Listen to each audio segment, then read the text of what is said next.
foundations of amateur radio. When you start on the journey of putting together a shack, in whatever form that eventually takes, you'll need to figure out how much space is required. Of course, no matter what you choose, it's never enough, but you have to start somewhere. Ultimately, a shack is a work in progress. As an aside, I'm using the word shack, but that is really an amateur concept. So we're not necessarily talking about a plot of land with a wooden lean-to cobbled together from bits of wood collected from your beachcomber days. Not that it can't be that, but it doesn't have to be. As I've said, my shack is a wooden trestle table. I know shacks that are a dedicated room in a house, a converted garage, a garden shed, a warehouse office, a radio station, an outbuilding, several scout halls, demountables, a converted passenger bus, and plenty more. In this context, in referring to shack, I mean the place where my radio lives when I get on air to make noise, but shack runs off the tongue a little easier. Budget aside, in order to attempt to quantify your space requirements, you need to figure out what you're going to do with it. This perhaps sounds a little ludicrous since the answer is amateur radio. Duh, obviously. Okay, so here's some questions. Does amateur radio for you mean any of the following? Operating the local repeater, HF radio, solo or with visitors, listening to multiple stations, operating multiple bands simultaneously, computers, Morse code, contesting, soldering, building, experimentation, and plenty more.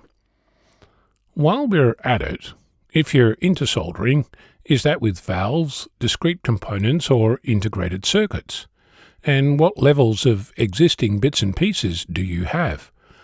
I'm asking because the racks of jars, component trays, and drawers I've seen over the past 15 years often rival the actual shack for size. In other words, when you're thinking about what you want to do, be specific. For me, amateur radio is more about computers and less about soldering irons. That's not to say that I don't own a soldering iron, just that its use is incidental rather than fundamental. Computers, keyboards and monitors, on the other hand, for me, are part and parcel of my amateur radio experience. Truth be told, if I could, I'd try to eliminate all the analog radios from my shack and replace them with a single box capable of wideband operation across the amateur bands that I could control with a computer. I realized that this is not a universal picture of what amateur radio means, but it's what it means for me, because it represents the ultimate level of flexibility. That said, I love my FT857D. I have several other radios that I loan out from time to new amateurs, while they find their feet. I love to experiment with those as well, so my shack needs space for temporary setups. While I enjoy chewing the fat over a cup of coffee, I rarely get on air and make noise with anyone else. That's not because I don't appreciate it, but because I've yet to discover an effective way of filtering interference, a topic for another day. Even if you're not a computer nerd like me, there's a high probability that a shack today includes a computer of some description, for record keeping, propagation forecasts, logging and digital modes. So it's a good idea to imagine yourself actually doing your planned activities and speculating what kinds of things you'll need. Like, where do you put your cup of coffee, your keyboard, and your Morse key?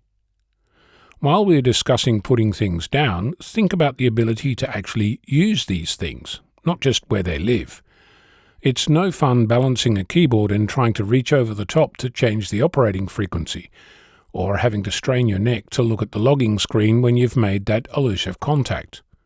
So think about the ergonomics of what you're planning. Right now, I have a wire shelving unit sitting on my desk. It's 80 centimeters tall, 90 centimeters wide, and 30 centimeters deep. The two shelves are adjustable in height. Currently, one is at the highest point, the other has enough space to fit a base station radio underneath it, about 13 centimeters from the lowest point. It's not ideal since it means that the keyboard is in front of it. During the previous iteration, of which there have been several, My monitors were in front of this, and the keyboard was an external one connected to a laptop to the right of the screen, allowing me to have two screens to display information. The idea was that I'd use the computer to control the transceivers using a protocol called CAT. This never happened, so operating was awkward, to say the least, and as a result hardly used. Instead, the FT857D sat on top of the bottom shelf using a sound card to operate on digital modes. A slightly better operating angle were it not for the monitor that hid it from view. As I said, not ideal. I'm mentioning all this to give you a picture of at least one other shack. But in my experience, nothing beats going out to see what others have gotten up to. Of course, you can visit shacks online with the proliferation of photographs proud amateurs have shared. But there's a difference between looking at a photo and walking around someone's physical shack. So keep that in mind. Other space considerations are rarely, if ever, talked about. What space is there left for you to make changes to your shack? You might think that your shack won't change once you've built it. Here's a change. Disconnecting the antenna in case of a thunderstorm. Here's another.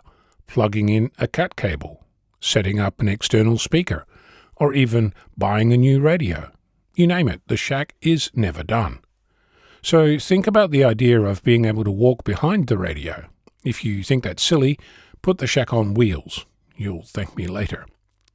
While you're walking behind your equipment, consider coax routing, a topic of its own, but being mindful of the need to actually get the coax from where it enters to your gear and how it relates to any electricity routing required to actually power your gear.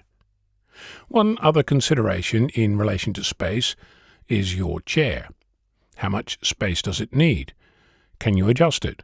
Is it on casters or a wooden dining chair? Again, this can be as simple as a dining table, or it can be something more substantial.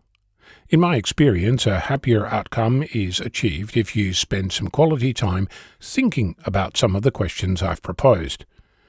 As you might have guessed, there's plenty more to explore. I'm Ono, Victor Kilo 6, Foxtrot Lima, Alpha Bravo.